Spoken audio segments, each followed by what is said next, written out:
certo? Bom, e aí falando do módulo 2, que a gente inicia hoje, deixa eu só interromper aqui. Bom, o módulo 2 ele começa hoje e vai até o dia 28 de setembro, tá? Então, basicamente, é um módulo que vai durar ao longo desse mês. Esse módulo, a gente vai discutir dois temas, né, relacionados ao mecanismo evolutivo, que é os mecanismos de variabilidade, que é a mutação e recombinação, e um dos mecanismos de modelagem, que é a deriva genética, certo? E aí, nesse módulo, vocês vão ter 4 atividades avaliativas. Deixa eu ver, peraí, Jordan. Peraí que eu vou abrir aqui o chat, tá? Ganhei para quem tentou apenas uma vez a avaliação e foi tentar agora. Ah, tá, o questionário também em 0 a 10, tá, gente? Aqueles que tentaram uma vez, vocês podem tentar, a nota vai ser de 0 a 10. Beleza? Então, o fora e o questionário, eu não vou deduzir nota, tá? Só da atividade, da pergunta 1 e pergunta 2, tá bom? Bom, e aí nesse módulo, vocês vão ter 4 atividades avaliativas, certo? Sempre vão ser 4 atividades avaliativas, tá? Vocês vão fazer um relatório de aula prática, que eu vou falar sobre ele agora. Tem uma pergunta sobre variabilidade genética, que é o tema da aula de hoje. Tem um questionário, no mesmo formato desse que vocês fizeram do módulo 1, que é sobre variabilidade genética e deriva genética, e uma pergunta sobre deriva genética e efeito do fundador, tá? Só lembrando que na aula de hoje a gente vai discutir a questão da ordem da variabilidade, certo? Dessas atividades aqui, eu vou falar mais do relatório de aula prática, que talvez esse dê um pouquinho mais vocês tenham um pouquinho mais de dificuldade, certo? Basicamente, o que vocês vão fazer? Vocês têm o relatório, na verdade, vocês responderam algumas perguntas que estão presentes nesse arquivo aqui do Word, tá? Que eu acho que não abre aí para vocês, né? Espera que eu vou compartilhar a tela. O arquivo aberto.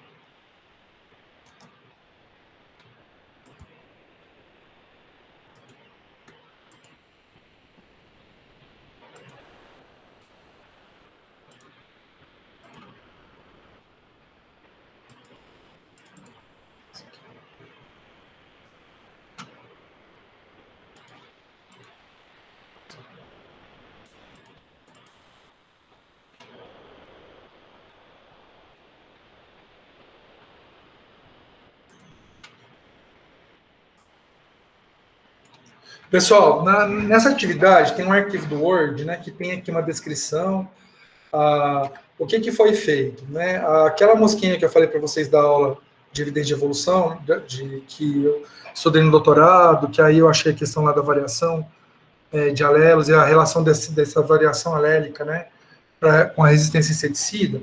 Eu também fiz no meu doutorado um estudo sobre a variação populacional, né? Então, eu coletei em várias cidades do Brasil, né? E aí, aqui eu coloquei o resultado, né, dessa genotipagem que eu fiz, tá? Para populações, né, dessa mosquinha de Olímpia, Sudmenúcia, Ilhabela e Jequié, certo? Então, tem 4 populações. E aí, aqui vocês vão ver que aqui fala um pouquinho, né, que o marcador que eu usei foi um marcador chamado esterase, que a esterase são enzimas que têm diversos papéis biológicos, né? E que, quando a gente analisa a variação, a gente analisa se há a presença de uma banda, vou mostrar um gelzinho para vocês, para mostrar para vocês o que eu chamo de banda, né? Aquele indivíduo é chamado de homozigoto, e se há a presença de 2 bandas, o indivíduo é chamado de heterozigoto, certo? Aí eu coloquei uma figura aqui, basicamente vocês vão receber figuras, né, desse tipo aqui, uma para cada população. Nessa figura, cada coluna corresponde a um indivíduo, certo? E aí, as diferentes posições aqui no gel, vocês vão perceber que tem diferentes bandas, né, nesse gel. As diferentes posições nesse gel indicam locos gênicos, né? Mas para a gente vai interessar esse loco chamado EST3. O loco EST3, ele pode apresentar 4 alelos diferentes, tá? O 1, o 2, o 3 e o 4. E aí no gel, esses alelos são representados, né, Aqui vejam que todos os indivíduos são homozigotos para o loco H3. Porque está vendo que todos eles só têm uma banda para essa posição aqui do gel, correspondente ao loco H3? É só para vocês terem uma ideia, vamos olhar esse último indivíduo aqui nessa coluna. Está vendo que para o loco H3 tem uma banda só? Só que se eu olhar aqui para baixo, está vendo que o loco H2 tem duas bandas? Então vejam que esse indivíduo aqui ele é homozigoto, né, para o loco H3, mas heterozigoto para o loco H2. No caso, a variação genética que vocês vão analisar vai ser a variação correspondente ao loco H3, tá? Então vocês não vão precisar se preocupar com a questão da variação para o loco H2, certo? Primeiramente, vocês entenderam essa questão, pessoal, de homozigoto, heterozigoto, uma banda, duas bandas? Quer que eu explique de outro jeito?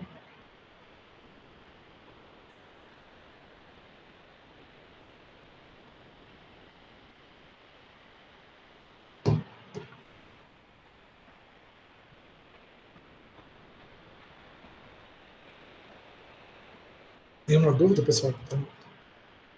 Beleza, aí vocês vão, então, que nesse arquivo do Word tem esse modelinho, né, de gel, e aí só para vocês terem uma ideia da localização geográfica, tá? Das populações. Então, Jequié na Bahia, Ilhabela no Rio de Janeiro, Olímpia e Sul de Menuce são duas cidades do Noroeste Paulista, tá? E aí vocês vão, né, observar padrão de banda simples ou padrão duplo, né, para o loco H3, ou seja, para esse loco aqui. Deixa eu ver. Formas.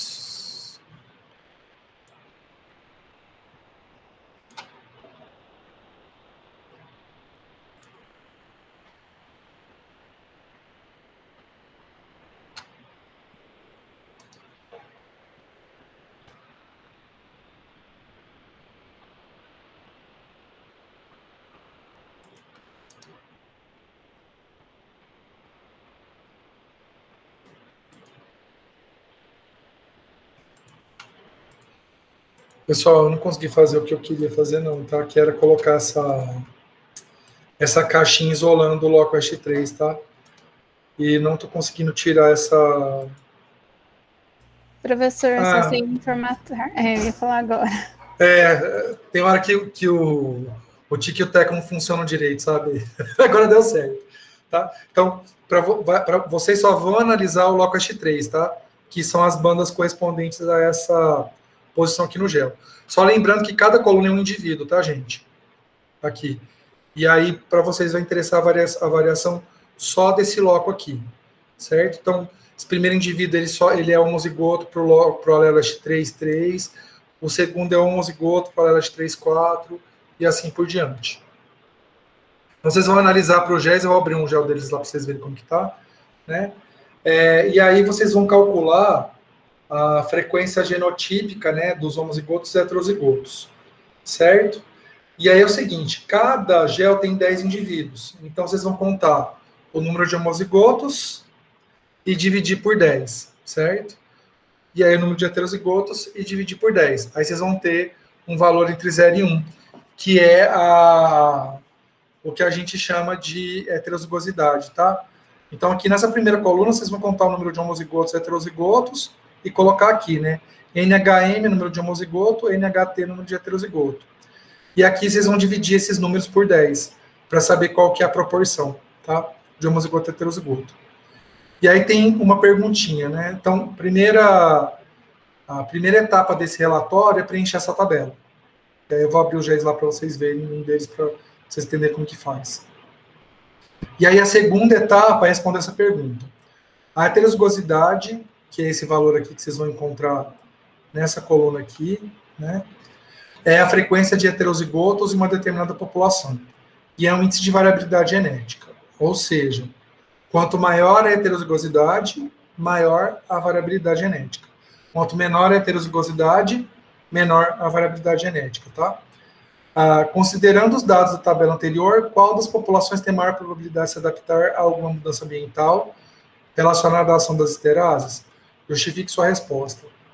Vocês acham que a população que tem maior heterozigosidade tem maior ou menor chance de conseguir sobreviver a uma mudança relacionada à esterase? Ou seja, quanto maior a heterozigosidade, você espera que tenha maior variabilidade. Essa maior variabilidade aumenta ou reduz a chance de sobrevivência? Eu acho que aumenta. Aumenta. Então, vocês têm que ficar atentos a isso. Quais são as populações que têm maior heterozigosidade? Certo? E aí essas provavelmente são as que conseguiriam sobreviver caso aconteça alguma intempérie, tá? E aí agora eu vou mostrar para vocês. Aí não vou fechar aqui não, porque eu quero preencher a tabelinha só para vocês terem uma ideia como que é.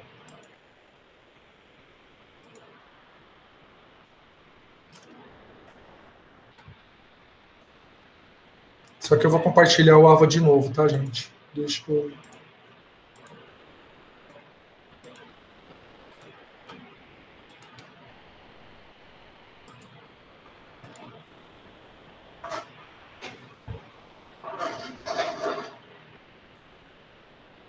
Bom, pessoal, então vejo aqui que é no AVA, né, no módulo 2, a parte do relatório. Vocês viram aqui que tem 4 imagens, cada imagem com o nome aqui da população. Tá vendo que tem uma imagem com o nome de Ilhabela, uma imagem com o nome de Jequié, uma imagem com o nome de Olímpia e uma imagem com o nome de Sudmenuce. Eu abri a imagem de Ilhabela só para vocês verem como que está. Certo? Vou compartilhar a imagem agora. Então, vocês vão clicar aqui na imagem e vai abrir. E aí vocês vão se deparar com isso aqui que eu vou mostrar.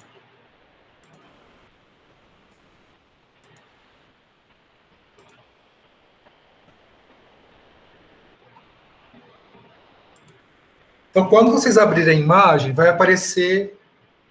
isso aqui é um gelzinho, tá, de poliacrilamida.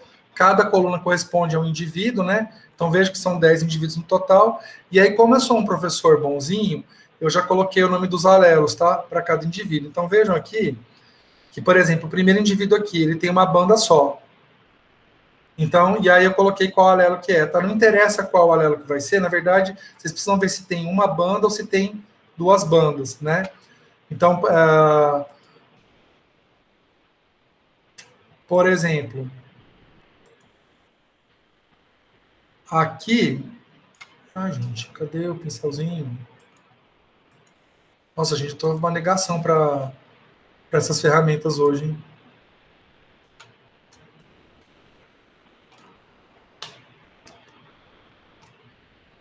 Então, ó, aqui, por exemplo, tem uma banda só, tá vendo? E aqui são 2 bandas.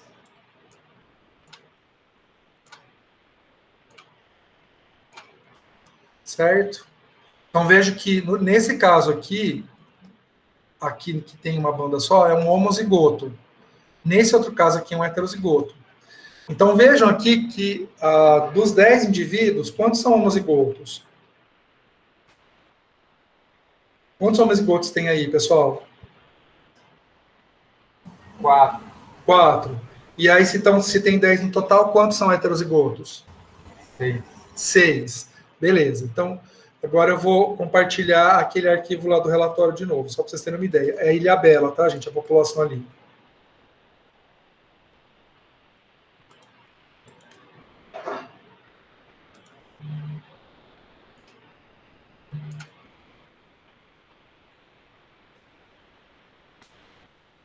Tá, então é Ilhabela, né? Então são 4 homozigotos e 6 heterozigotos, certo? Para a gente calcular, a gente vai utilizar o número de homozigotos aqui na primeira coluna, né? E dividir pelo total. E isso vai dar 0,4. A mesma coisa a gente vai fazer para os heterozigotos. A gente vai dividir 6, que é o número de heterozigotos, pelo total, que são 10, né? Que tem aqui o total. E aí nós vamos ter 0,6. E aí, no caso, vejam que a heterozigosidade de Ilhabela, para esse loco gênico, é de 0,6. Vocês acham que essa heterozigosidade é alta ou baixa? Eu acho que é mediana, né, professor? Tá massa ali, mas poderia ser melhor. É uma heterozigosidade alta, viu, Inácio? Porque 60% dos indivíduos são heterozigotos. É uma heterozigosidade relativamente alta. Então, assim, você já imagine que provavelmente esse número vai ser um dos mais altos, tá? Para heterozigosidade. Mas vocês entenderam... Geral, pode falar, maior, desculpa. assim. Geralmente, a heterozigosidade ela é até mais baixa, viu? Para humanos, por exemplo, a gente espera valores entre 0,10 e 0,7 de heterozigosidade. Tá 0,0, desculpa, 0, a gente espera valor de 0,07 a 0,1. Só para você ter uma ideia. Então, esse valor é bastante alto, tá? Para falar bem a verdade, é um valor bastante alto. Daí, então, vocês já têm mais ou menos uma ideia. Ficou claro como que vocês vão fazer a análise dos GEs, tá? Vocês vão fazer a mesma coisa para Olímpia, Sudmenúcia e Jequié, tá? E aí eu fiz, a título de exemplo, de Ilhabela, certo? Aí lá no Moodle, vocês vão, né, abrir cada um dos GEs lá e fazer a mesma análise. Ok? Se vocês tiverem alguma dúvida no processo, vocês podem mandar, tá? A dúvida pelo WhatsApp, se vocês se sentirem mais confortáveis, ou pelo próprio Moodle, tá? Hoje até teve uma aluna que mandou uma mensagem pelo Moodle, também dá para responder rapidinho por lá, tá? Mas aí fique à vontade com a forma que vocês acharem mais prática. Você vai deixar isso aí como exemplo? Na verdade, eu gravei, né? Aí vai ficar na gravação da aula. Aí vai ficar, tá? Que aí fica... Então, no início da atividade síncrona, que vai ficar no módulo 2, vou deixar essa parte gravada. Certo? Bom, então, dito isso, alguma dúvida, pessoal, como vai ser o módulo 2? Tranquilo? Vocês querem fazer algum comentário? Tranquilo, professor. Eu vou entender certinho. Vai ser bacana. O módulo 2 vocês vão curtir, tá, gente? Todos os módulos vocês vão curtir. Um mais que o outro, vocês vão ver. Confia em mim. Pessoal, então... Dito isso, então a gente vai discutir o primeiro tópico, né, esperado para que a gente tem previsto para esse módulo, que é a questão da variabilidade genética, a mutação e recombinação. Né, vocês perceberam que eu acabei utilizando alguns termos, né, para falar da questão dos gezinhos, que tem a ver com alguns conceitos básicos de genética. Então eu vou retomar esses conceitos agora, então só para vocês entenderem, né, quando vocês forem trabalhar com aqueles genes, esses conceitos que eu estou falando aqui se aplicam naquele contexto lá da variação de enzimas, que é digamos assim, o nosso marcador de variabilidade que a gente vai usar como modelo para aula prática, tá? O loco gênico é uma região localizada no cromossomo onde estão os genes para uma mesma característica, tá? Esses genes para uma mesma característica, eles são chamados de alelos. Os alelos, geralmente, eles têm um organismo de reprodução do tipo sexuado. Geralmente, a gente recebe hereditariamente um alelo de origem materna e um alelo de origem paterna, certo? A combinação desse alelo de origem materna com o de origem paterna produz o genótipo, que, por sua vez, vai se concretizar em algum aspecto, né, morfológico ou bioquímico, que a gente chama de fenótipo, certo? Então, vejam que nesse slide aqui, eu discuti 4 conceitos muito importantes e básicos da genética, tá? O conceito de loco gênico, o conceito de alelo, o conceito de genótipo e o conceito de fenótipo. Ficou claro para todos esses conceitos, pessoal? Porque a partir de agora eu vou usar esse termo, tá? Genótipo, fenótipo, loco gênico, alelo. Professor, você pode repetir? Eu não entendi. Tá, qual dos conceitos que você está com mais dúvida, Yara? O loco gênico e os alelos. Tá. Que são 2 conceitos justamente relacionados, tá? Os genes, eles estão localizados nos cromossomos, certo? A região que é ocupada, né, no cromossomo por um gene é chamada de loco gênico. Loco, em latim, significa lugar, tá? Então, aqui, por exemplo, nessa imagem aqui, essa posição dessa bandinha aqui no cromossomo, que é um lugar no cromossomo onde tem um gene, a gente chama isso de loco gênico. Esses genes podem apresentar variações que surgem por mutações. As variações desses genes são o que a gente chama de alelos, certo? Então, todo alelo é um gene que ocupa, por sua vez, um loco gênico no cromossomo. Ficou mais claro ou ficou mais confuso, Yara? Não, ficou mais claro. Ficou mais claro? Tranquilo. Pessoal, mais alguém mais tem dúvida em relação a isso?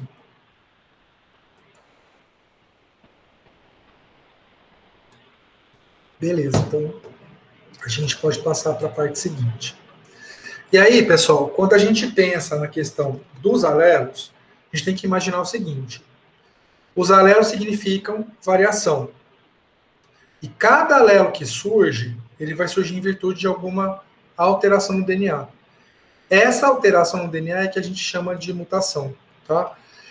Geralmente, a mutação é uma alteração no DNA, mas se a gente pensar em organismos que têm um material genético de RNA, que é o caso, por exemplo, do vírus da AIDS, do vírus da Covid-19, aí essa mutação vai acontecer no RNA e não no DNA, tá? Mas, geralmente, a alteração do material genético ela está relacionada a alterações no DNA. Certo? E aí pode dar origem a um novo alelo, só que também pode dar origem a um haplótipo. E aí eu vou definir para vocês o que é um haplótipo. Nós temos no nosso genoma, os organismos, né, em geral têm no genoma, certas sequências que elas têm origem ou materna ou paterna. Então, ao invés de a gente ter duas cópias, né, uma vindo do pai e uma vindo da mãe, a gente tem só uma. Então, por exemplo, o DNA mitocondrial. O DNA mitocondrial só vem da mãe. Então, nós temos uma única cópia. E aí, essa cópia, né, do gene é chamada de haplótipo. O cromossomo Y. O cromossomo Y é de origem paterna. Então, só tem uma cópia dos genes que estão no cromossomo Y. E aí, essa cópia de genes do cromossomo Y é chamada de haplótipo. Certo? Uma outra definição de mutação é o processo no qual genes são alterados. E, por definição, a mutação é a fonte primária de variabilidade genética. O que significa isso? Que a maior parte da variabilidade genética que existe entre as espécies e nas espécies surge por mutação. Então, quando a gente pensa em variabilidade genética nos organismos, a gente tem que pensar nessa variabilidade surgindo por mutação. Aí vocês podem me perguntar assim, mas a única maneira de variabilidade genética surgir nas populações é por meio da mutação? Não é o único meio, tá? É o meio mais importante, mas não é o único meio. Existe uma outra forma de produção de variabilidade, principalmente por reorganização de alelos nos descendentes, que é a recombinação. Vocês devem ter visto isso nas aulas de biologia celular, tá? A gente vai falar um pouquinho sobre isso hoje ainda. Além disso, é possível que uma mutação que surja numa população, ela chegue até a outra por meio de fluxo gênico. Então, é possível que novidades evolutivas cheguem, né, em outras populações pelo fluxo gênico, além, né, de surgir por mutação e por recombinação. Mas a principal maneira, né, de variação genética surgir nos organismos e nas populações é a partir de mutações. As mutações, elas podem produzir, né, alterações no genótipo. Então, por exemplo, a gente pensa aqui o caso das hemácias normais e das hemácias falciformes. As hemácias, elas podem apresentar esse fenótipo normal ou esse fenótipo alterado, e isso está relacionado à cadeia de proteína que compõe essa hemácia. Então, se o gene que produz a hemoglobina, se o indivíduo for homozigoto, azão, ele vai produzir hemácias normais. Se ele for heterozigoto, que é cisão, ele produz só hemácias alteradas. E o indivíduo que é heterozigoto, que ele é azão e é cisão, ele produz tanto hemácias normais quanto hemácias alteradas, que é esse tipo falciforme. Certo? Então vejam aqui que uma alteração no genótipo produz uma alteração no fenótipo. Certo? A gente vai falar mais da anemia falciforme na aula de seleção natural, porque ela tem um papel importante na evolução das populações que existem em regiões com malária, tá? Mas aqui na aula de mutação é mais para vocês entenderem que a variação no alelo vai produzir uma variação no genótipo, que por sua vez vai se refletir no fenótipo. Certo? Tranquilo esse exemplo, pessoal? Tranquilo. Beleza. Só que aí a gente tem que tomar cuidado com uma coisa, tá, pessoal? Do ponto de vista evolutivo, Esse tipo de variação que eu acabei de falar aqui, que é uma variação genética ou genotípica, ela é transmitida para a geração seguinte. Só que existe muita variação que ocorre nos organismos que não ocorre em virtude da variação dos genótipos, mas sim em virtude da variação dos fenótipos. Então, o genótipo é o mesmo, e dependendo do tipo de ambiente, né, que o organismo esteja, há variação no fenótipo. Então, um exemplo disso é a ação, né, da gestação, né, do genoma materno sobre o genoma, né, de gêmeos idênticos, né, de gêmeos univitelinos. Vejam que esses gêmeos aqui, eles têm os mesmos genótipos, digamos assim, porque eles têm o mesmo genoma, né? Afinal, eles surgiram do mesmo embrião. Mas se a gente analisar o fenótipo aqui, a gente percebe que tem um deles que é mais cabeludo, outro é menos cabeludo, um parece que é um pouquinho maior que o outro. E essa variação não tem a ver com o genótipo, mas tem a ver com de que maneira, né, os componentes bioquímicos do corpo materno interferiram na expressão gênica desses genomas idênticos. Então, a expressão, o genoma pode ser igual, mas a expressão desse genoma pode variar de um indivíduo para outro em virtude de eventos que são epigenéticos, que estão fora do genoma. E aí isso não é uma variação genotípica, até uma variação fenotípica. O efeito materno, né, é uma das formas da epigenética ocorrer. Né, e esse caso que gêmeos idênticos sempre apresentam algum grau de diferença, isso ocorre em virtude dessa ação, né, de genes que são ligados de forma diferencial entre os dois indivíduos. A variação no ambiente também produz, né, variação fenotípica, né? Então veja que nesse caso, esse indivíduo provavelmente ele tomou sol usando uma camiseta, e aí veja que as regiões do corpo dele que ficaram expostas ao sol apresentaram um fenótipo mais avermelhado, e aquelas partes que não ficaram expostas não apresentaram essa vermelhidão, certo? Vejam que o genótipo é o mesmo, né, é o mesmo indivíduo, só que em virtude da ação do ambiente, o genótipo ele apresentou uma configuração, né, na situação de exposição ao sol e outra configuração na situação não exposição. Uma outra questão também que tem a ver com variação fenotípica e não genotípica é o que a gente chama de norma de reação. Então, dependendo do ambiente no qual um determinado indivíduo crescer, então, o acesso que esse indivíduo vai ter a nutrientes e fatores bióticos e abióticos, né, que vão contribuir ou não para o seu crescimento, é possível que haja variação. E aí, aqui um exemplo de uma plantinha que eu tenho aqui na minha casa, que é a calanchoe, que vocês devem conhecer. Uma calanchoe eu plantei numa região que tinha menos luz. Plantei era a mesma planta, e aí eu tirei uma muda, né, então vejo que é o mesmo genoma, né, um clone. Eu plantei uma muda num vasinho que ele era mais baixo e que ele ficou menos exposto à radiação solar. E aí eu plantei uma outra muda no mesmo dia, tá? Um vaso mais alto com mais exposição solar. Então vejam que a configuração fenotípica é diferente. Apesar de que, se eu fizer uma genotipagem aqui, eu vou encontrar o mesmo padrão, o mesmo genoma, tá? Porque são clones. Eu tirei dois galinhos da mesma planta, só que eu submeti eles ao longo do crescimento a condições ambientais variáveis. A essa variação, né, na resposta fenotípica, dá-se o nome de norma de reação. Alguns autores também chamam essa capacidade do organismo, né, da espécie, apresentar variação no fenótipo. Isso também pode ser chamado de plasticidade fenotípica. Tá? Então, ou norma de reação ou plasticidade fenotípica, a gente pode chamar esse processo. Mas vejam que, do ponto de vista evolutivo, essa variação fenotípica não tem um impacto tão grande, porque a variação fenotípica ela vale para aquela geração, né? Para a gente pensar um impacto ao longo, né, um impacto evolutivo, a gente tem que pensar um impacto que vai se manter ao longo das gerações. No caso da variação fenotípica, essa variação vai afetar uma única geração e não as demais, certo?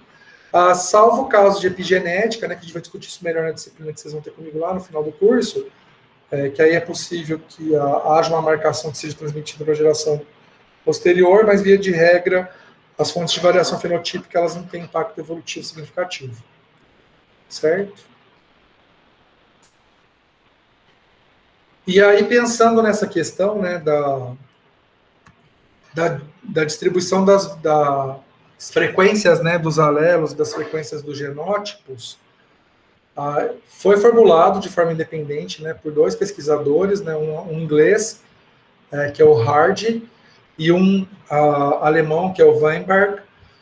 Eles propuseram que, se a população ela é infinitamente grande, a probabilidade, e nessa população os cruzamentos ocorrem ao acaso, e não há atuação de nenhum dos 5, né, fatores evolutivos, há uma tendência de frequências gênicas e genotípicas permanecerem constantes ao longo das gerações. A esse postulado se dá o nome de princípio de Hardy-Weinberg. E ele é muito usado para a gente avaliar se uma determinada população está evoluindo ou não, certo? Então, geralmente, quando uma população está evoluindo, significa que as frequências alélicas, ou frequências gênicas, né, genotípicas, tendem a variar ao longo do tempo.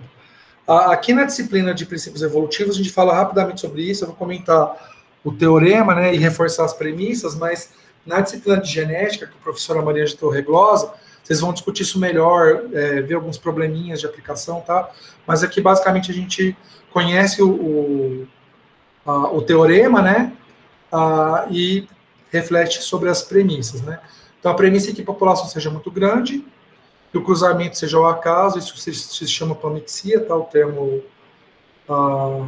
científico para cruzamento ao acaso dentro de uma população, e que não há ação de mecanismos evolutivos, né? Migração, mutação, seleção, deriva genética, né, recombinação. Aqui eu coloquei só os 3, mas são os 5. E aí, nesse princípio, então, imagine, por exemplo, um óculo gênico que pode ter 2 alelos, o alelo azão e o alelo azinho. O alelo azão, ele pode ser chamado de P, e o alelo azinho, a frequência, né, do alelo azinho pode ser chamada de Q. Então, a frequência do alelo azão é chamada de P, e a frequência do alelo azinho é chamada de Q. Aqui no caso, quando a gente pensa, né, que se tem só esses 2 alelos, significa que a frequência de um somada com a frequência do outro vai dar 1, porque não pode passar de 100%, né? 1 é igual a 100%. E aí, quando eu olho o teorema de Hardy-Weinberg, né, eu vou ter aqui essa fórmula aqui, que é P² mais 2PQ mais Q². Vocês devem lembrar dos produtos notáveis que a gente estuda lá no 8º ano, né? Lembra do quadrado do primeiro, mais 2 vezes o primeiro vezes o segundo, mais igual ao quadrado do segundo?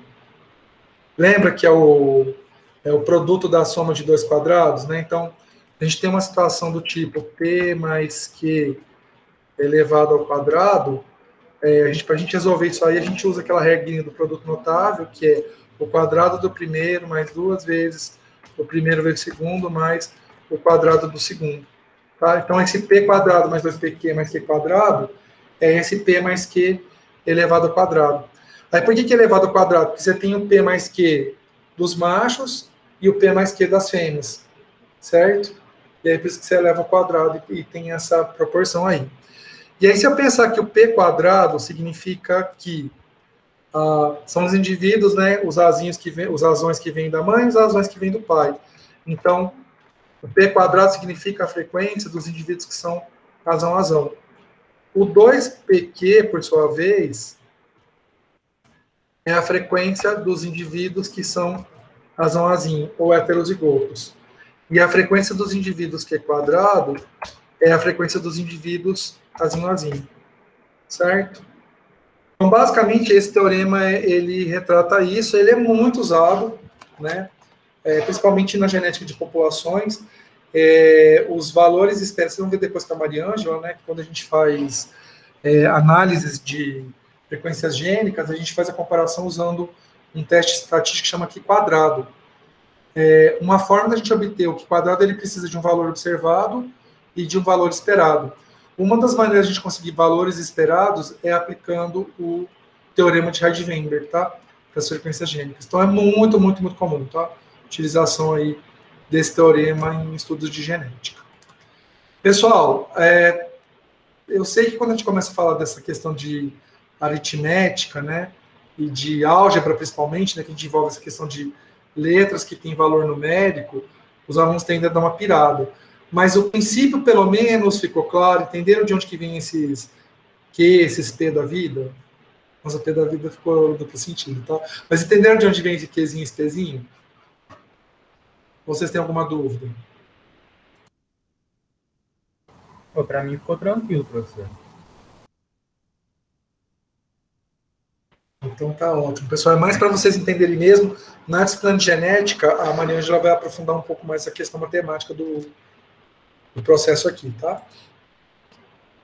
E aí, claro, né, a gente consegue, a partir das mutações, identificar a variação das populações, né? Então, uma das formas é a gente analisar polimorfismos genéticos. Polimorfismos, eles estão relacionados a locos que apresentam 2 ou mais alelos, tá, gente? Ou 2 ou mais fenótipos. Então, a gente pode pensar em alelo ou fenótipo. Então, por exemplo, naquele caso lá que vocês vão fazer na aula prática, vocês vão avaliar polimorfismo genético. E aí, aquele loco OST3, ele apresenta 4 alelos.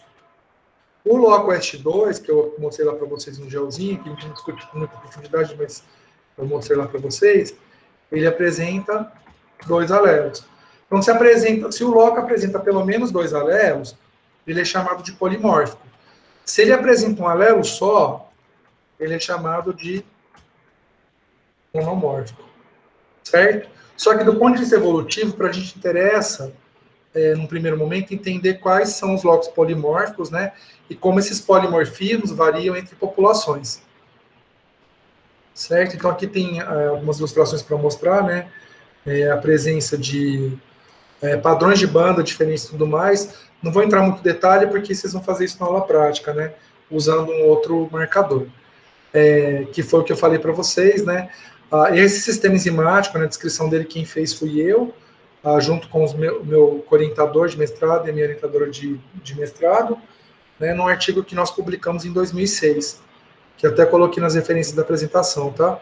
Então, a gente analisou a variação, né, desses polimorfismos na mosca do figo, que é a espécie Apriorus indianus, certo? Essa variação genética de populações naturais, né, obviamente que eu estudo essa variação há muito tempo, desde o meu mestrado, e aí do pós-doutorado, né, eu fiz um estudo que eu retornei, né, a investigação pensando na distribuição, né, dos polimorfismos das esterases, que eu encontrei quando eu fiz o doutorado e depois quando eu fiz o pós-doutorado em 2018. Então aqui, só para vocês terem uma ideia, né, aqui é o mapa do Brasil, e aqui esses gráficos em forma de pizza representam a frequência dos alelos do loco OST2, tá? Então, em azul é a frequência de um alelo e em vermelho do outro. E aí vejam que o cenário que a gente tinha em 2004, 2006, que quando eu realizei as coletas, né, e eu mostrei essas regiões aqui, então vejam que tinha populações que eram monomórficas, né? Então, por exemplo, essas populações aqui só apresentavam o alelo que está representado em vermelho aqui, e essas populações aqui só apresentavam o alelo que está representado em azul. Em 2018, ou seja, mais ou menos 14 anos depois dessa amostragem, vejam que há uma distribuição, praticamente todas as populações são polimórficas, né? Não apresentam variação, né, com exceção de uma ou outra população, e que se a gente analisar aqui, à medida que a gente vai subindo em direção ao Equador, vai aumentando a frequência do alelo que está representado em vermelho, e à medida que a gente vai se aproximando do trópico, né, de Capricórnio, né, que ele corta mais ou menos aqui, vejam que aumenta a frequência do alelo azul, que está representado aqui em azul, certo? O outro loco, que é o OST3, que é o que vocês vão fazer na aula prática, ele tem 4 alelos. Então, vejam que um processo parecido com esse também aconteceu para o loco OST3. Então, vejam que houve uma mudança, né, da distribuição das frequências alélicas ao longo desses mais de 10 anos, que estão entre uma amostragem e outra, né? Então, vejam que alguns alelos aumentaram de frequência, outros diminuíram de frequência. Então, houve variação nos polimorfismos. Isso indica que essas populações, elas passaram por processos de evolução, que a gente pode avaliar a partir da variação, né, dos polimorfismos. Então, vejam, quando eu analiso aqui os padrões de cores, né, vejo que aqui a gente tem muito predomínio do verde em várias áreas, aí na hora que a gente analisa aqui, veja que o verde, ele aparece em muitas populações, né? Mas há uma distribuição mais homogênea dos outros alelos, né? E vejam aqui que esse alelo que está representado em amarelo, ele tende a aumentar de frequência quando a gente pensa nas populações do Nordeste. Mas parece que isso é uma característica que acompanha desde a origem, né? Que vejam que aqui na amostragem de 2004, 2006, também é uma frequência mais alta desse alelo amarelo para as populações do Nordeste. Né? Então, é um exemplo, né, da gente usar polimorfismo para avaliar a evolução, aí no caso da população dessa espécie aqui de mosca de fruta. Certo? Pessoal, entenderam esse exemplo de aplicação do conhecimento sobre... Então, o polimorfismo tem a ver com mutações que vão originar alelos, né? Então, uma aplicação desse conhecimento sobre variação dos alelos ou polimorfismos seria o estudo de variação populacional ao longo do tempo em relação a esses polimorfismos. Certo? Alguma dúvida até aqui, pessoal? Podemos continuar?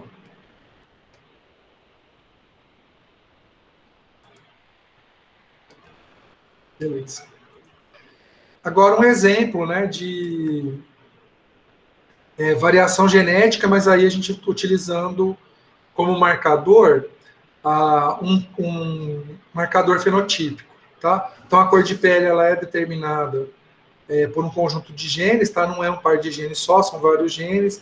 Quanto mais genes contribuintes a pessoa tem, mais escura a pele dela. Quanto menos genes contribuintes, mais clara a pele é. E aí, claro que pode ter efeito epistático em virtude de genes do albinismo, mas não é o caso aqui, tá? Aqui eu estou pensando na distribuição, né, desses conjuntos de genes contribuintes, né, para a cor de pele.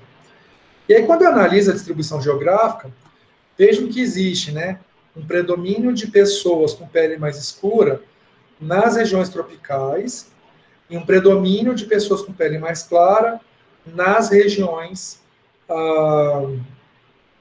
temperadas. Porém,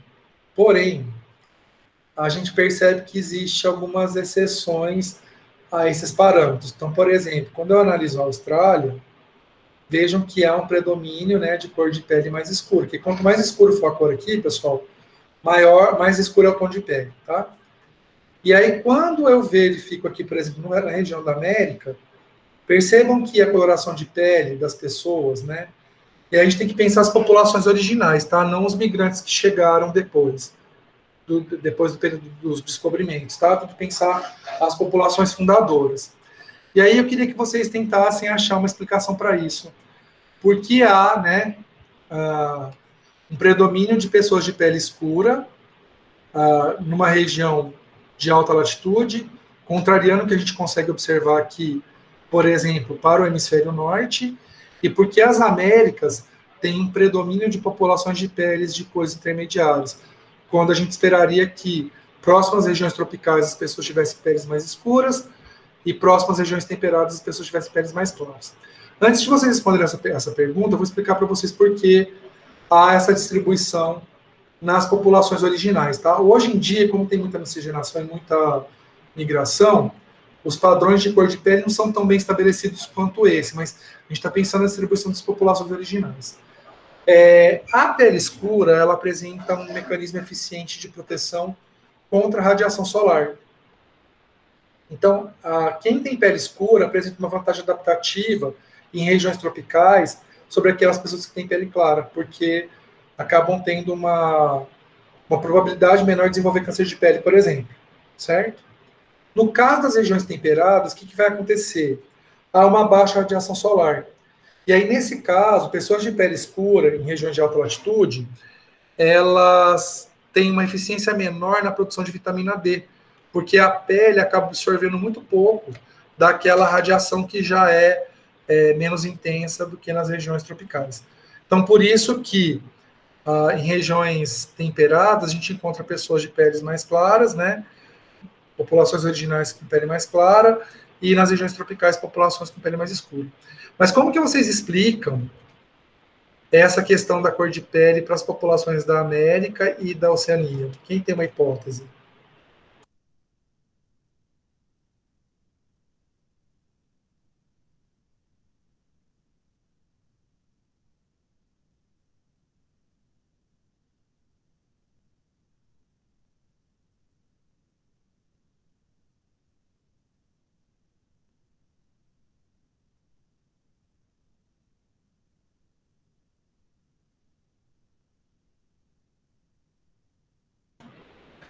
Desenvolve, Lana, essa questão da maior variabilidade.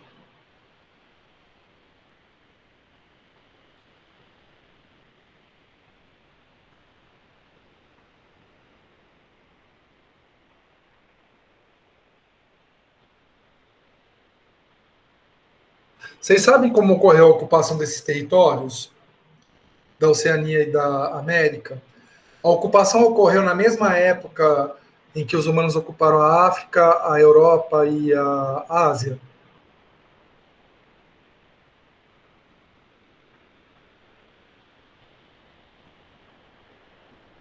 Foi depois, não foi, professor? Foi depois. Então, o que significa isso? Que tanto as populações da Oceania quanto da América, elas foram expostas a agentes seletivos mais recentemente do que as populações do Velho Mundo. Certo? Só que aí, Lana, a gente tem que pensar não na situação atual, a gente tem que pensar na questão da colonização desses territórios. Antes das grandes navegações, tá? É porque eu não consegui escrever, que eu esqueci como é que escreve, mas é porque são países muito mixigenados, não é? Hoje. Não, mas na época da colonização também, porque vieram portugueses, não, mas você espanhóis. tem que pensar no período anterior. A gente está pensando aí em períodos de 20 mil anos, entendeu? Porque a colonização primeira, o homem chegou na América há 20 mil anos, e na Oceania há mais ou menos 40 mil. Entendeu? Não é o período de 500 anos para cá, é um período anterior. Você entendeu que esse mapa de cor de pele não é o mapa das populações atuais, mas das populações fundadoras? Que eu acho que é isso que talvez possa gerar uma confusão. Eu tinha confundido. Tá, então pensa que, por exemplo, as Américas, basicamente a população fundadora são os indígenas, né? E na Austrália são os aborígenes. Então, são dois grupos populacionais diferentes. Aí, claro, né, hoje, se a gente fizer essa análise, não vai ter esse mapa. Né? Talvez a questão da cor mais escura da pele na África se mantenha. Provavelmente a cor da pele do Brasil média vai ser mais escura, porque teve muita migração de negros, né, posteriormente, mas pensando na distribuição original, tá? Pós-colonização humana, mais ou menos 20, 40 mil. Vamos pensar aqui, pessoal. A coloração da pele dos aborígenes é muito similar à coloração da pele... Era mais por questão de fatores fenotípicos, não era? Sim, mas por que esses fenótipos estão sendo mantidos? Por exemplo, foram mantidos, né? Nas populações aborígenes e fenótipos de cor de pele intermediárias nas populações indígenas. Acho que por causa da questão da adaptação, que eles ainda, a maioria continua muito exposta sob o sol, aí precisa. Mas aí se fosse adaptação, você não esperaria. Mas aí, vamos olhar aqui em relação à África. A cor da pele da população original brasileira na América do Sul é mais clara ou é da mesma cor da África, pensando na mesma região geográfica? É um intermediário entre os dois. Não chega a ser tão escura quanto a pele dos africanos, mas ainda assim é uma pele com um pouco mais de melanina. A radiação faz diferença estar no Equador da África ou no Equador no Brasil? Acho que faz. Faz? Do ponto de vista geográfico, a radiação vai chegar diferente no Brasil, vai chegar diferente na África? Ou é a mesma intensidade de radiação? Ô, professor, mas também tem o fator da vegetação, né, de cada ambiente. Mas a vegetação aqui na África, você parar para pensar nesse período, tá, teve substituição por savana, mas teve muita preservação de ambiente, né, de floresta. E as populações humanas, elas ocuparam boa parte das áreas, tinha algum tipo de formação ribeirinha, né? Então tinha proteção contra o sol, entendeu? Mesmo na África. Então, por isso que eu falei que pode ser diferente o tanto de radiação que eles o tanto de radiação que recebe. Mas do ponto de vista geográfico, a radiação vai variar? Não é que vai variar, mas é porque tem fatores em si, por exemplo, a mata, que a mata tropical é um pouco mais fechada do que a savana, e isso pode interferir. Tá, seria suficiente? Vamos pensar aqui, por exemplo, na região onde está a Índia. Tá vendo que a cor da pele da população é escura? E tem formação florestal importante ali. E a cor é escura. Então, a questão da vegetação seria um fator importante, pensando essa questão da radiação.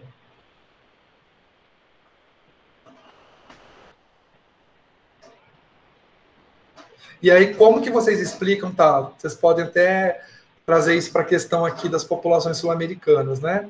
Porque é uma cor de pele que ela não é branca, né? É uma cor de pele mais escura que o branco, mas mais clara que o negro. Mas aí, como que vocês explicam, por exemplo, a existência dessas populações aqui negras, né, de pele negra, na região temperada da Austrália? Porque aí, imagina, tem menos radiação, então cor de pele mais escura em lugar de menos radiação, ela produz um problema seríssimo. Por quê? Porque a pessoa não produz vitamina D e os ossos são mais frágeis. Aí você pensa em populações que elas dependem da caça, da coleta de frutas, que os ossos não são muito fortes. E aí como que seria possível, por seleção natural, a manutenção de populações negras, então, em regiões temperadas?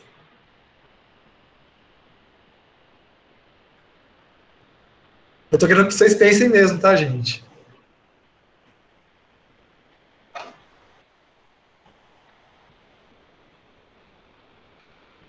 Bom, eu vou dar uma dica para vocês. A colonização da Austrália, ela ocorreu principalmente nessa...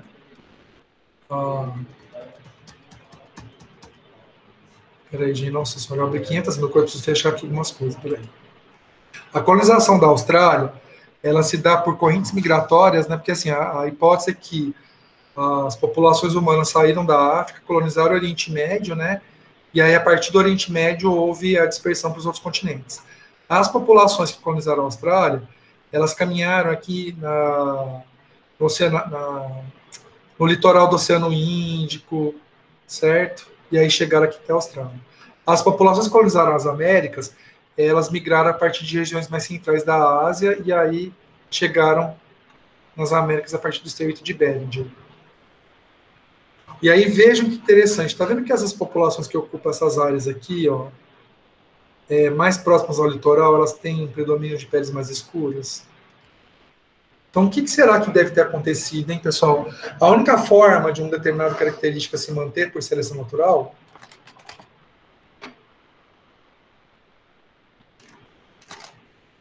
eu vou ajudar vocês, porque depois da aula de deriva genética isso vai fazer mais sentido. Muitos caracteres eles podem ser mantidos por efeito do fundador.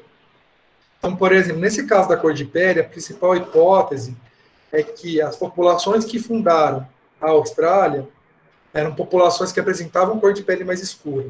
E como esse evento foi relativamente recente, não houve tempo da seleção natural modelar essa variação e selecionar indivíduos de pele mais clara. No caso da colonização das Américas, né, se vocês pensarem, por exemplo, os fenótipos dos índios americanos, é muito similar ao fenótipo de chineses, japoneses, tailandeses, quer dizer, esses asiáticos aqui do leste da Ásia. Porque provavelmente a corrente migratória que levou à fundação desses povos, né, do leste asiático, também chegou até as Américas. E aí, por efeito do fundador, houve a manutenção desses fenótipos, né, asiáticos. E aí, claro, como a colonização é recente, não houve tempo suficiente para que a seleção natural atuasse de forma, né, a manter indivíduos de pele mais escura.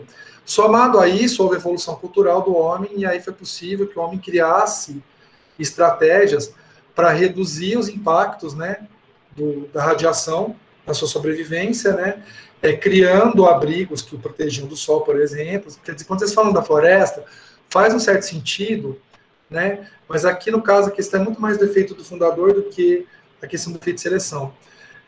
E aí, na questão do raquitismo, a utilização de alimentos que vão reduzir esse impacto, né, da síntese da vitamina D. Tudo bem que a vitamina D é produzida principalmente pela ação da radiação solar, mas é possível em algumas situações, dependendo da quantidade de radiação, né, que é menor, porque, por exemplo, na Austrália, apesar de ser uma região temperada, a radiação que chega não é tão baixa quanto em algumas regiões da Europa e dos Estados Unidos e do Canadá, certo? Mas foi legal vocês terem levantado as hipóteses, porque aí a gente consegue discutir. Mas entenderam como foi o processo, pessoal? Que aí o processo ele tem a ver com a origem da variabilidade, mas com deriva genética, que é o caso do efeito do fundador. Mais do que seleção natural, quando a gente pensa na colonização da Austrália e da América. E aí, quando a gente pensa na África, na Europa e na Ásia, aí a gente consegue pensar a seleção natural, mantendo, né, indivíduos de cor de pele mais escura em regiões de baixa latitude e de pele mais clara em regiões de alta latitude. Entenderam, pessoal? Vocês têm dúvida? Querem fazer algum comentário?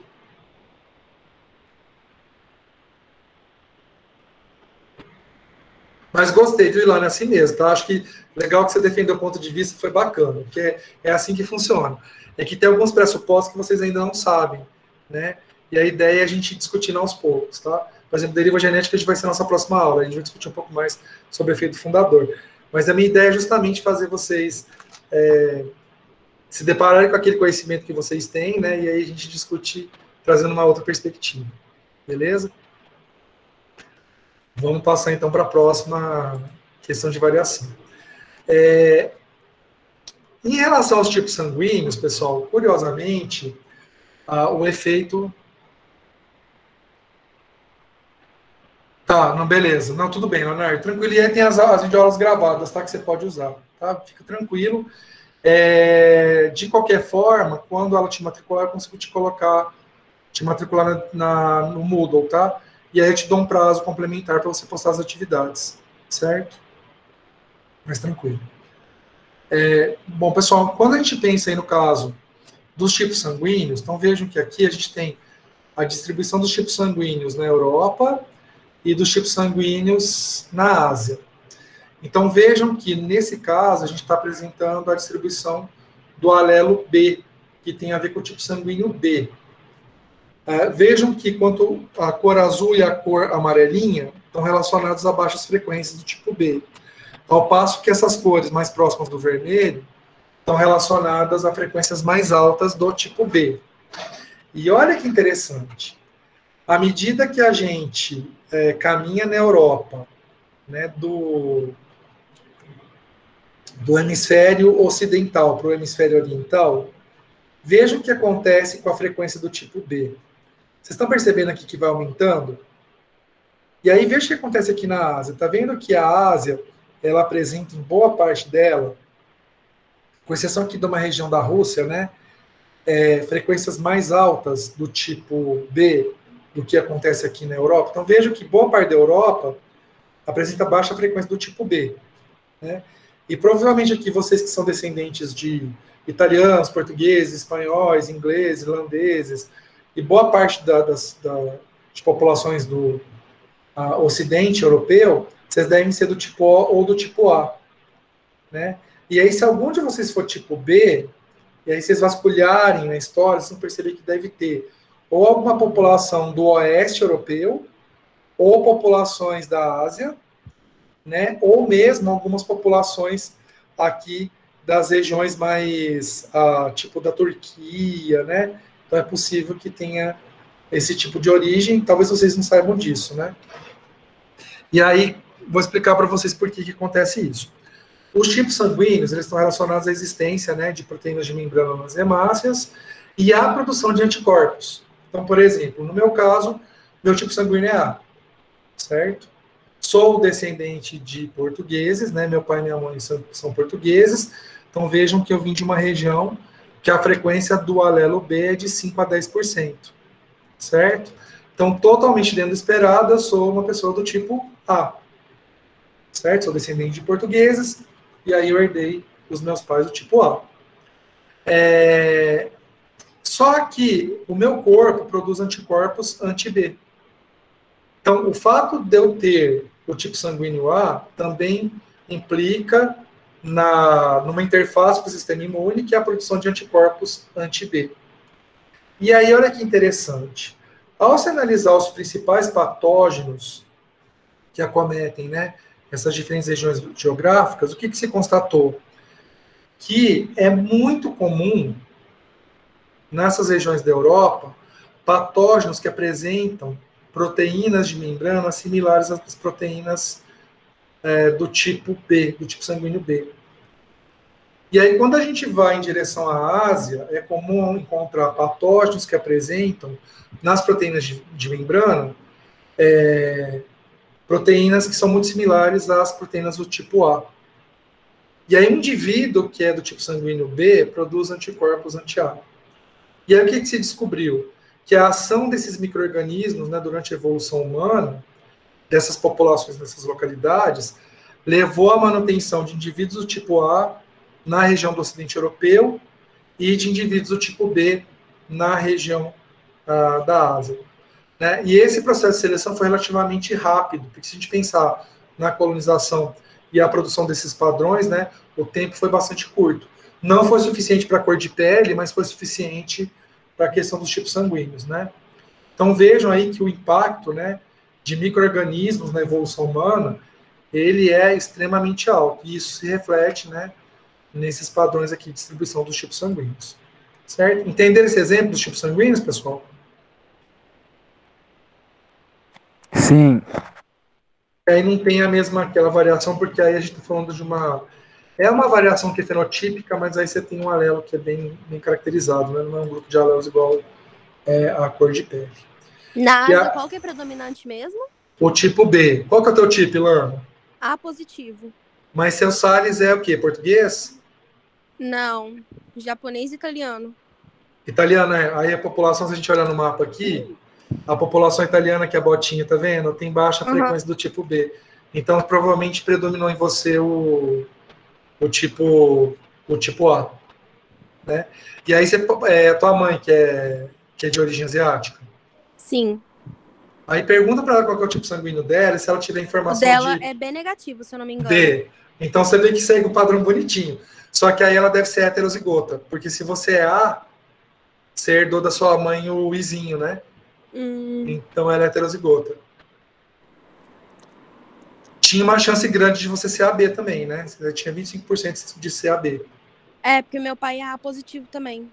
Sim, aí teu pai ele pode ser homozigoto ou heterozigoto. Você tem irmãos, não? Não.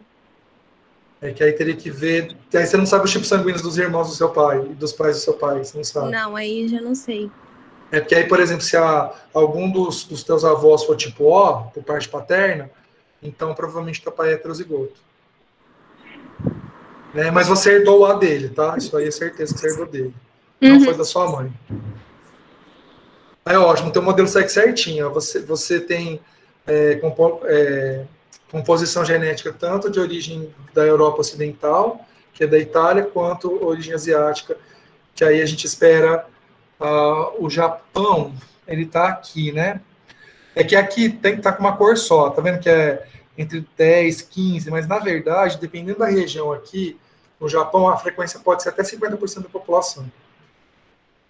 Se eu não me engano, acho que é Okinawa. Tem algumas ilhas do Japão que a frequência é muito alta do tipo B. Então, apesar que aqui no geral tem um dado para o país inteiro, se a gente analisar a distribuição nas diferentes ilhas, né, porque o Japão ele é um país que ele é formado por várias ilhas. Né? Então, se analisar a composição das ilhas, pode ser que a tua família veio de uma ilha, de uma das ilhas que tinha uma frequência alta. Né? Eu sei que Okinawa é uma ilha que o tipo B tem muita frequência, agora das outras eu não me lembro direito, certo? Gente, por isso que é bom dar aula no Brasil, né? Você tem muita diversidade, então você consegue achar na classe um exemplo real, né? Do que a gente está falando aqui. Muito bom. Pessoal, vocês querem fazer mais alguma pergunta, algum comentário?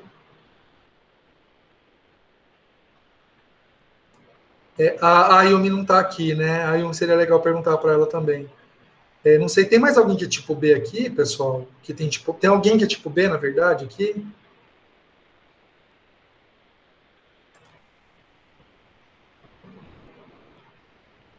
Eu acho que não vai ter nenhum de vocês, né? Às vezes uma turma ou outra aparece algum. Mas só lembrando, pessoal, que assim, a frequência, ela é baixa, né? Que ela, não quer dizer que ela é inexistente, né? Não quer dizer que todo mundo que tem ascendência portuguesa vai ter só tipo A ou tipo O, tá? É possível que haja indivíduos tipo B também, de origem portuguesa. Só que a frequência é muito baixa, diferente do que acontece na Ásia, né, que a frequência é maior. E aí, pessoal, aqui são diferentes etnias humanas, né? Então vejo que aqui tem populações, etnias da África, né? Aqui representado em púrpura, e aqui tem indivíduos da região do Cáucaso, que seriam os europeus, do Nordeste Asiático, do Ártico, dos americanos, Sudeste Asiático, das ilhas do Pacífico e da Oceania. Então vejam aqui que essa filogenia, ela apresenta a utilização, a filogenia foi proposta pelo Ney, em 87, e ele calculou a distância genética a partir de um conjunto enorme de locos polimórficos. E aí vejam que as diferentes etnias, elas acabam ficando próximas conforme a localidade geográfica, indicando que há uma contribuição, né, dessa fundação populacional, dessa proximidade geográfica, para a composição genética das populações. Então, vejam, as populações europeias elas ficam todas muito próximas, né? E aí você tem alguns grupos externos, né? Que é o caso aqui das populações do Sudeste Asiático. As populações africanas são as mais diferenciadas de todas, né? E aí, se a gente pensar do ponto de vista evolutivo, são as populações mais antigas. Então, é possível que haja um acúmulo maior de mutações, porque quanto mais antiga a população, maior a chance de ter ocorrido mutações. E é justamente sobre isso que eu quero falar com vocês agora. Esse esqueminha aqui de mutações, pessoal, não vou entrar em detalhes, porque na disciplina de genética vocês vão falar sobre ele, tá? Vão estudar melhor sobre ele, que são os tipos de mutação. E além das mutações desse tipo aqui, existe um conjunto de genes que são capazes de se locomover no genoma, que são os elementos transponíveis, que também têm impactos evolutivos, e a gente vai discutir esses impactos na disciplina que vocês vão ter mais para frente, tá? Mas aí, voltando à questão das mutações, vejam que eu falei para vocês que as populações africanas são as mais antigas, então, esse posicionamento dessas populações em grupos mais externos, nas árvores filogenéticas, é totalmente esperado. Por quê? Porque as mutações, elas tendem a ser aleatórias e espontâneas. Ou seja, quanto mais tempo a população existir, a probabilidade de uma mutação ocorrer aleatoriamente é maior do que aquela população que é mais recente, certo? Então, as mutações são aleatórias e espontâneas porque elas podem acontecer em qualquer lugar do genoma e elas podem acontecer, não tem uma causa para que elas ocorram, por isso que elas são consideradas espontâneas. A frequência de uma mutação é muito baixa, né? Para vocês terem uma ideia, a taxa de 10 a menos 6 a 10 a menos 5 por gene por geração, mas existem algumas regiões do genoma que essa taxa pode chegar até a 10 menos 3. Então, a taxa de mutação é baixa, né? Por isso que elas são consideradas raras, porém, em algumas áreas do genoma, as taxas podem ser um pouco maiores, mesmo que ainda assim são taxas baixas, né? Então, vocês imaginam que a mudança é na escala de 10 a menos 3, então 0,001 mutação por gene por geração. Claro que quando a gente pensa nos genomas, né, se os genomas forem muito grandes, como essa taxa é calculada por gene, né, então é possível que todos os indivíduos tenham algumas mutações. Então, por exemplo, para humanos é estimado que cada pessoa que nasça, ela nasça com pelo menos 5 mutações que são exclusivas dela. Tá? Justamente pensando nessa questão da taxa de 10 a menos 6 a 10 a menos 5, por gene por geração, se a gente calcular isso em cima de 30 mil genes, a gente vai chegar a um número aí de 3 a 5 mutações por genoma humano por geração. Certo? E aí, uma questão que é importante, geralmente as mutações são deletérias, ou seja, geralmente quando uma mutação ela surge, ela tem um efeito negativo no valor adaptativo, ou seja, ela produz algum tipo de quebra de adaptabilidade. Porém, né, algumas mutações elas podem não ter nenhum efeito. Elas são chamadas de neutro. Só que numa mudança de contexto ambiental, aquela mutação que é neutra, ou mesmo que é não adaptativa, em um outro contexto ambiental, ela pode se tornar adaptativa. Vou dar um exemplo. A presença de asas em insetos é uma característica altamente adaptativa. Tanto é que os insetos constituem um grupo mais biodiverso de organismos da Terra. Isso não é aleatório, né? Então, uma característica comum para os insetos é a capacidade de eles voarem. Porém, não é raro a gente encontrar em ilhas insetos que as populações apresentam asas vestigiais. E aí, ao se estudar, né, os componentes ambientais que poderiam levar a essa manutenção de organismos ápteros, ou seja, organismos sem asas, o que se descobriu? Que insetos, né, como eles são muito pequenos, eles podem ser, ao voar, eles podem ser facilmente levados pelo vento. E numa ilha, ser levado pelo vento significa frequentemente ser levado para o mar. Então é mais adaptativo ser áptero numa ilha do que ser alado, certo? Então vejam que a situação não ter asas, ela é não adaptativa em vários contextos continentais. Porém, quando a gente pensa em ilhas, principalmente ilhas pequenas, ter asas pode ser não adaptativo. Então, quem não tem asa tem mais vantagem adaptativa do que aqueles que têm, certo? Que aí não tem esse risco de serem levados pelo vento. Aí, no caso, esses organismos ápteros de ilhas, eles se locomovem pelas patas, né? Então, eles não voam, mas eles acabam ocupando caules de árvores e tal, e ocupam os nichos ali disponíveis nesses ambientes. Certo? E aí, para finalizar a aula de hoje, pessoal, em relação à mutação, entenderam? Entenderam essa questão das características das mutações, pessoal? Que elas são aleatórias espontâneas, raras e deletérias? Importante, então, vocês terem essa caracterização aí em mente. E aí, para finalizar a aula de hoje, a gente vai discutir um segundo mecanismo de origem de variabilidade, que é a combinação gênica. Aqui na aula, eu vou dar ênfase no impacto evolutivo. A questão do processo de recombinação, eu não vou me preocupar em discutir aqui, porque vocês discutem isso, né? Na aula de crossing over, permutação ou recombinação na biologia celular. E aí, em genética, quando a Maria Ângela for discutir com vocês as leis de Mendel, ela vai discutir de novo essa questão, né? E vocês discutem também isso aí na aula de meiose, lá na biologia celular. Então, essa parte eu não vou discutir aqui na disciplina, porque vocês vão ver em outras disciplinas. Então, basicamente, eu queria só relembrar vocês que a recombinação consiste na troca de segmentos de cromossomos durante a meiose. Então, há essa troca, e aí aquela sequência de genes que está naquele pedaço do cromossomo vai passar de um cromossomo para o outro. Então, há o cruzamento das cromátides, quebra e troca de cromátides, né?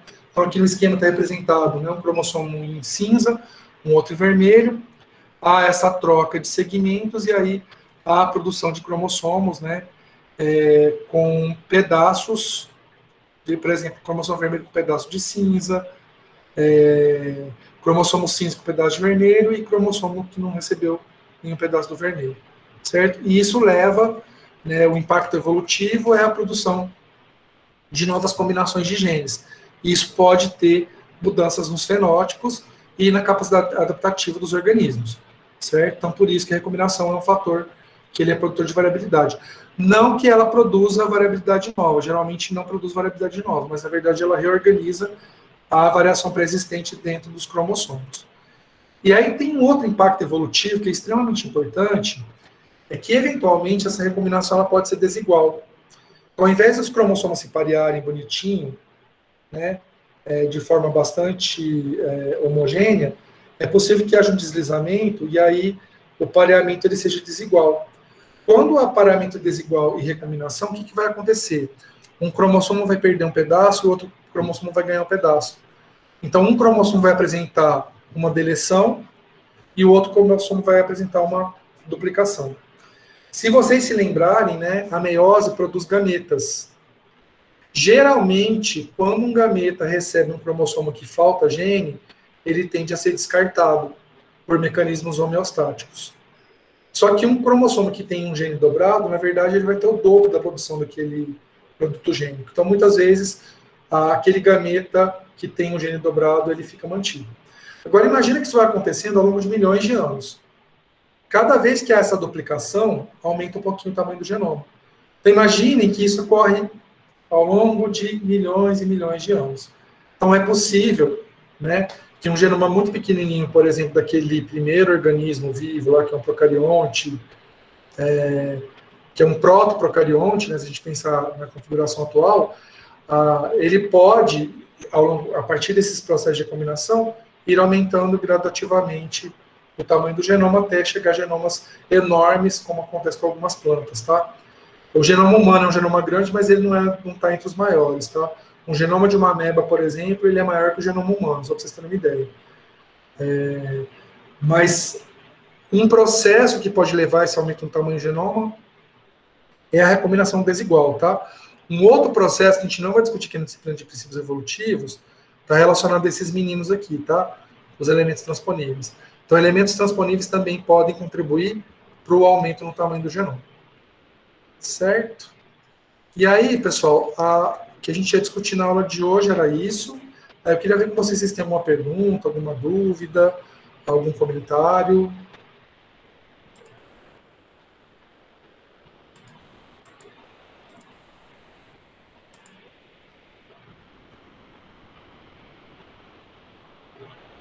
Certinho? Ô, professor, tranquilo. Tranquilo? Essa parte é bem sossegada, né? E aí, pessoal, eu vi aqui no cronograma que a gente vai ter atividade síncrona semana que vem, certo? Que eu vi lá, acabei de ver. E aí nós vamos ver a deriva genética. Para esse módulo, eu preferi acumular as atividades síncronas no começo para deixar vocês para o do relatório de aula prática, tá? Então, nós não vamos ter um intervalo entre uma atividade síncrona e outra. Então, a gente tem essa semana e a semana que vem. Aí, dia 22 não tem, tá? Que aí vocês podem usar para finalizar as atividades da disciplina. Beleza? Ilana, você perguntou em gêmeos idênticos, isso também ocorre. Do que eu demorei para ver sua pergunta, qual que era o contexto, que agora eu não lembro mais. Do penúltimo slide, sobre as mutações. Você falou que cada indivíduo pode ter suas mutações. Ah, tá, certo. Sim. Aí eu perguntei se em gêmeos, mesmo eles sendo os idênticos. Pode ter mutações diferentes, pode. Porque aí, no caso, você vai ter mutações que vão ocorrer depois da formação do embrião. Tá? Que quando a gente fala dessas mutações, elas ocorrem depois da formação do embrião. Então, pode ter essas mutações aí, elas serem diferentes. A chance de uma mutação dessas produzir um efeito fenotípico grande, a ponto de você não distinguir um gêmeo do outro, é muito pequena, tá? É muito improvável. Não é impossível, é improvável. É muito mais provável que variação fenotípica entre gêmeos ocorra por efeito materno do que em virtude dessas mutações que podem ocorrer. Mas, eventualmente, pode ocorrer. Tá? Vou te dar um exemplo. Eu dei aula para um par de gêmeos, né, 2 meninos. Os 2 meninos eles eram loirinhos, né? E aí um deles tinha os 2 olhos verdes e o outro tinha um olho verde e um olho castanho. E aí, nesse caso, provavelmente não foi uma questão de epigenética, pode ter sido uma mutação em algum tipo de gene de formação de cor de olho, que reverteu, sabe? Porque a cor de olho está relacionada a genes que contribuem, né, para a coloração. Geralmente, quem tem olho azul significa que tem poucos genes que contribuem para a cor de olho. E aí, no caso, o que aconteceu? Ele não tinha genes que contribuíam para a cor de olho. E aí, provavelmente, ele deve ter tido uma reversão aí nessa situação. E aí, para aquela linhagem celular, você tem a mutação que levou a contribuição para a cor de olho. Era muito interessante, porque os 2 eram idênticos. Aí se diferenciavam um do outro, porque um tinha a heterocromia, né? A heterocromia dos olhos, e o outro tinha os 2 olhos azuis. Certo? Desculpa a demora para responder, tá, Ilana? Às vezes eu acabo não vendo aqui, eu me perdi, porque eu tinha visto, acho que essa postagem do Achei Massa, e aí eu não vi que logo em seguida você tinha feito essa pergunta. Você me desculpa, tá? Certo, pessoal? Mais alguma coisa? Mais alguma questão? Dúvida? Comentário?